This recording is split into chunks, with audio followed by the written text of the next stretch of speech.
Selamat pagi anak-anak. Hari ini kita akan mengikuti cepal kembali. Kita akan mengawali cepal kita dengan menyanyikan sebuah lagu. Selamat pagi Tuhan. Mari kita nyanyikan bersama-sama.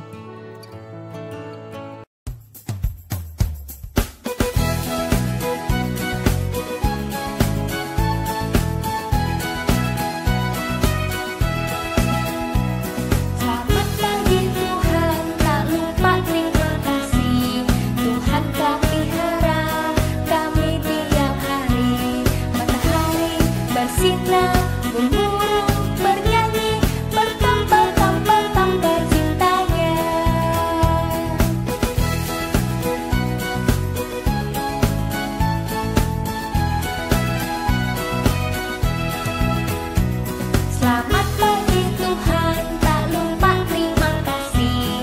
Tuhan telah pelihara kami tiap hari. Matahari bersinar, burung-burung bernyanyi, bertambah-tambah cintanya.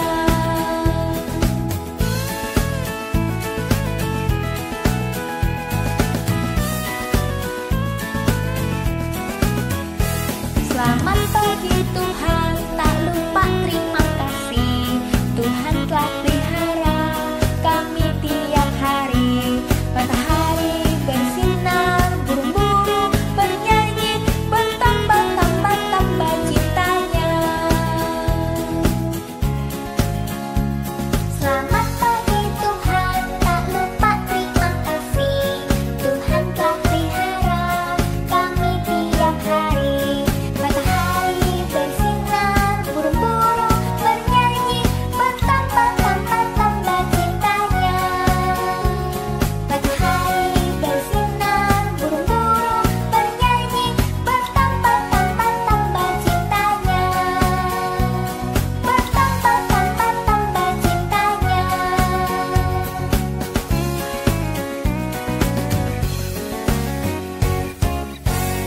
Marilah kita berdoa. Selamat pagi Tuhan. Terima kasih untuk cinta-Mu bagi kami setiap hari. Terima kasih untuk kesempatan kami beribadah hari ini.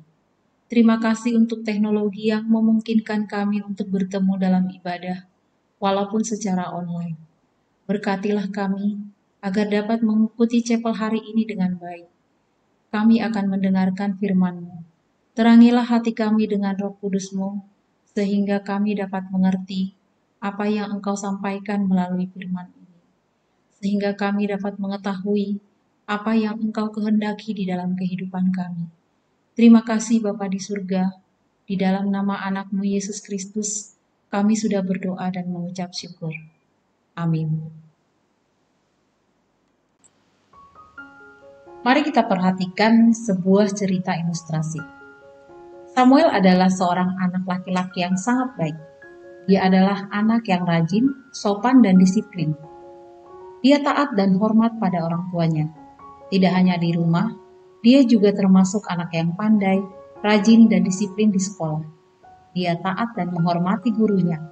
Teman-teman, guru, maupun orang tuanya sangat menyayanginya. Suatu hari, ada seorang anak baru di sekolahnya yang bernama Andi. Andi adalah pindahan dari kota dan kebetulan tinggal di dekat rumah Samuel. Penampilan Andi sangat berbeda dengan anak-anak di sekolah mereka pada umumnya. Di sana anak-anak berpenampilan sederhana, tetapi Andi kelihatan lebih keren.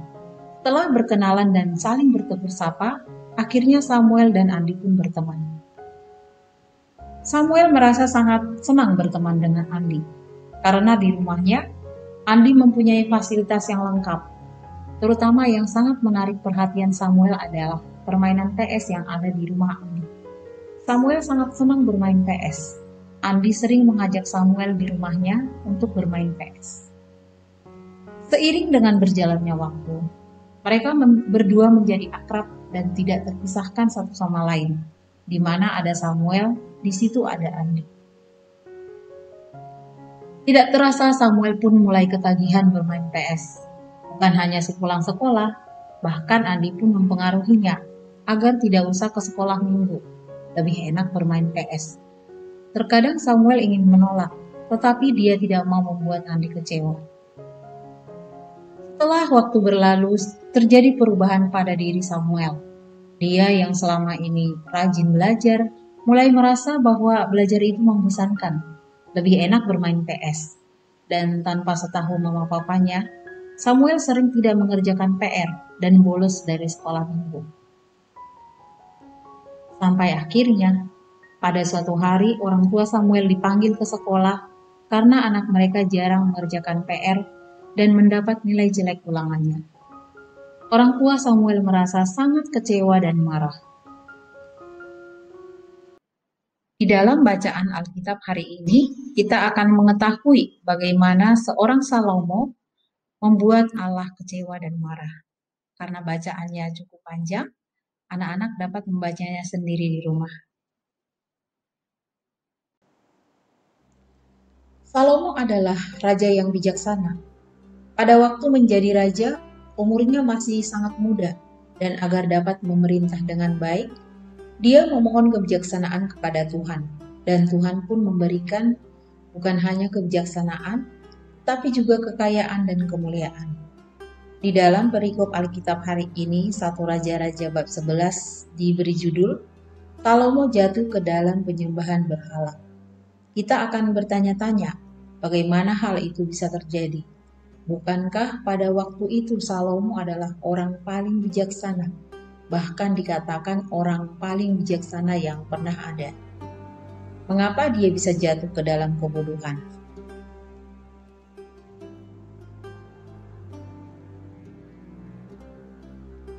Hal ini tidak terjadi dengan cepat. Mari kita perhatikan dalam bacaan ini dikatakan bahwa Salomo mencintai banyak perempuan asing. Di samping anak Firaun, ia juga mencintai perempuan-perempuan Moab, Amon, Edom, Sidon, dan Het. Padahal Tuhan telah berfirman kepada Israel supaya jangan bergaul dengan mereka, karena mereka mencondongkan hati orang Israel kepada Allah-Allah mereka. Tetapi hati Salomo telah terikat kepada mereka dengan cinta. Salomo mempunyai 700 orang istri berdarah bangsawan dan 300 orang gundik. Pengaruh perempuan-perempuan asing ini perlahan-lahan mengubahkan Salomo. Salomo mulai menyembah berhala.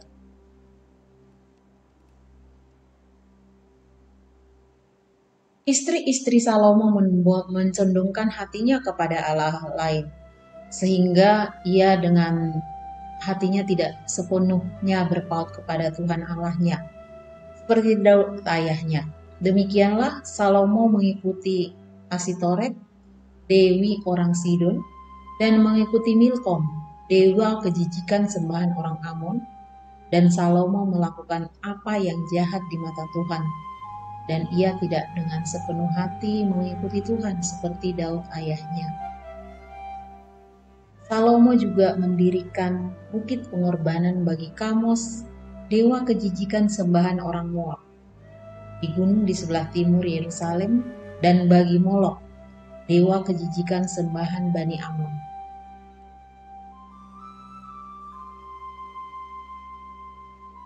Demikian juga dilakukannya bagi semua istrinya, orang-orang asing itu, yang mempersembahkan korban ukupan dan korban sembelihan kepada Allah-Allah mereka. Tuhan menunjukkan murkanya kepada Salomo karena hatinya telah menyimpang daripada Tuhan Allah Israel, yang telah 2 kali menampakkan diri kepadanya. Tuhan telah memerintahkan kepadanya supaya jangan mengikuti Allah-Allah lain. Akan tetapi ia tidak berpegang pada apa yang diperintahkan Tuhan. Dia tidak taat kepada perintah Tuhan. Lalu berfirmanlah Tuhan kepada Salomo, oleh karena begitu kelakuanmu, yakni engkau tidak berpegang pada perjanjian dan segala ketetapan-ketetapanku yang telah kuperintahkan kepadamu, maka sesungguhnya aku akan mengoyakkan kerajaan itu daripadamu dan akan memberikannya kepada hambamu. Hanya pada waktu hidupmu aku belum mau melakukannya, oleh karena Daud ayahmu, dari tangan anakmu lah aku akan mengoyakkannya.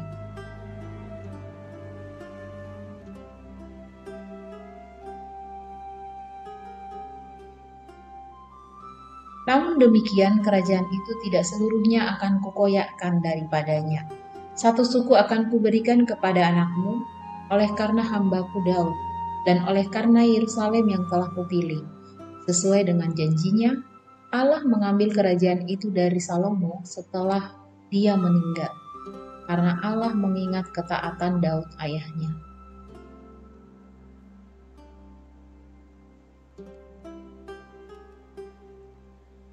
Apa yang kita pelajari dari kisah Salomo? Ketaatan kepada Tuhan. Tuhan menghendaki supaya kita taat sampai akhir. Salomo tidak taat kepada Tuhan dengan menikahi perempuan asing, padahal Tuhan telah memberi perintah supaya orang Israel tidak bergaul dengan mereka. Salomo mengabaikan firman Tuhan ini. Dia menikahi siapa saja yang menarik hatinya. Pengaruh perempuan-perempuan ini perlahan-lahan mengubah Salomo. Ia tidak langsung dipikat dan dijauhkan dari Tuhan. Tetapi ketika dia menjadi tua, pengaruh yang begitu besar ini membuat orang sebijak Salomo tidak lagi memegang kebenaran. Tuhan ingin agar kita taat kepada yang Dia perintahkan.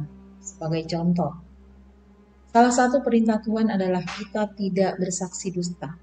Apakah kita menaatinya? Dalam pembelajaran online misalnya, ketika ada tes yang peraturannya tidak boleh menyontek atau melihat buku atau dengan searching internet, apakah kita menaatinya walaupun tidak dilihat guru? Atau dalam mengikuti chapel, apakah kita benar-benar mengikuti atau malah melakukan hal lainnya? Yang kedua, ketidaktaatan kepada Tuhan mengakibatkan dosa dan tidak menyenangkan hati Tuhan. Tuhan menghukum Salomo karena ketidaktaatannya. Tuhan menghancurkan apa yang telah diberikannya bagi Salomo. Tuhanlah yang memberikan bangsa yang besar kepada Salomo. Sekarang Tuhan akan memecahkan kerajaan itu. Setiap perbuatan akan mendatangkan konsekuensi. Tuhan tidak pernah berlaku tidak adil. Salomo membuang kebenarannya, sekarang Tuhan membuang keutuhan kerajaannya. Satu-satunya alasan Salomo tidak menyaksikan ini adalah karena janji Tuhan kepada Daud ayahnya. Keberdosaan Salomo membuat segala yang dibangun perlahan-lahan dan penuh dengan kesulitan menjadi hancur. Demikian juga untuk setiap ketidaktaatan yang kita lakukan. Apabila tidak dihentikan, akan menimbulkan konsekuensi. Menyontek misalnya. Kalau tidak segera dihentikan, bisa menjadi ketergantungan yang sulit untuk dihilangkan dan bisa mengurangi daya pikir atau kebiasaan bermain game online. Sebuah penelitian menyimpulkan bahwa selain dampak positif dari main game, yaitu memberi rasa rileks dan hiburan, dampak negatifnya jauh lebih banyak, antara lain kesehatan mata bisa terganggu, mengurangi daya konsentrasi, ketagihan. Anak yang sudah ketagihan bermain game online akan melakukan berbagai macam cara untuk memuaskan keinginannya. Misalnya mencuri waktu di tengah jam belajar. Mudah emosi. Seorang anak yang sedang asik bermain game online akan mudah emosi kalau diganggu keasikannya. Kemudian juga kurang peduli dengan dunia sekitarnya. Dan banyak dampak negatif lainnya yang tidak sebanding dengan dampak positifnya. Ketiga, bersyukur dengan pemberian Tuhan dan bertanggung jawab kepada Tuhan dengan segala sesuatu yang dimiliki untuk dipersembahkan bagi kemuliaan nama Tuhan. Salomo diberikan hikmat, kekayaan, tahta yang kuat dan besar. Apakah lagi yang kurang? Salomo seperti Adam di Taman Eden, tidak kekurangan sesuatu apapun. Tetapi ternyata herannya, tidak satu pun dari hal-hal itu mencegah dia untuk jatuh ke dalam dosa. Tuhan memberikan segala hal yang diperlukan Salomo. Tetapi Salomo menyembah dewa-dewa yang bahkan tidak pernah ada.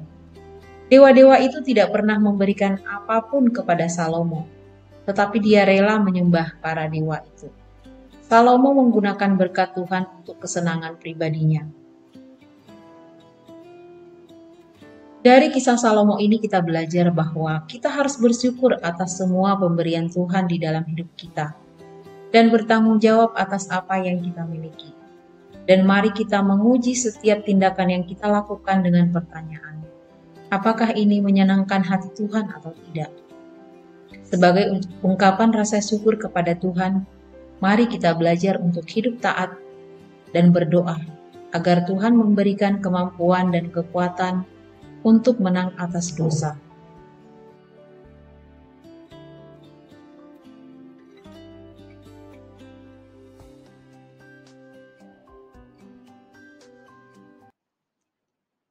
Setelah mendengar kisah Salomo pada hari ini, mari kita tuliskan apakah yang menjadi hal-hal kecil yang mengganggu relasi kita dengan Tuhan. Mungkin kemalasan, kesenangan seperti main game, menonton YouTube, atau hal lain. Hal yang kita anggap sepele lama-kelamaan dapat menghambat kita untuk menjadi taat dengan kehendak Tuhan. Kita mau berubah dengan pertolongan Tuhan. Mari kita berdoa memohon kepada Tuhan agar kita dapat berubah dan menjadi taat terhadap apa yang Tuhan mau di dalam hidup kita.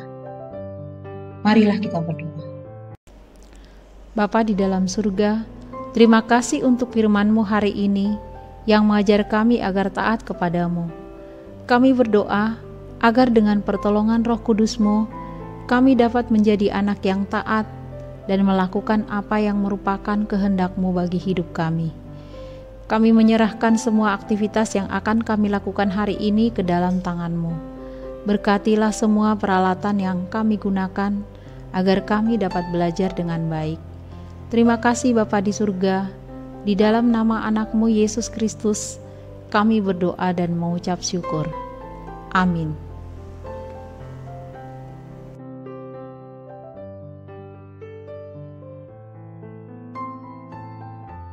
Kita bersyukur sudah dapat mengikuti chapel hari ini dengan baik. Sampai bertemu di chapel berikutnya. Sebagai penutup, mari kita bersama-sama menyanyikan lagu Mengikut Yesus Keputusanku.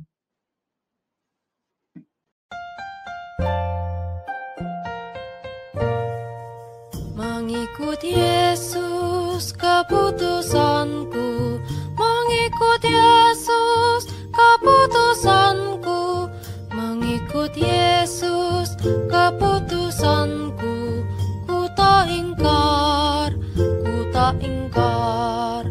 walau sendiri ku ikut Yesus, walau sendiri ku ikut Yesus, walau sendiri ku ikut Yesus, ku tak ingkar,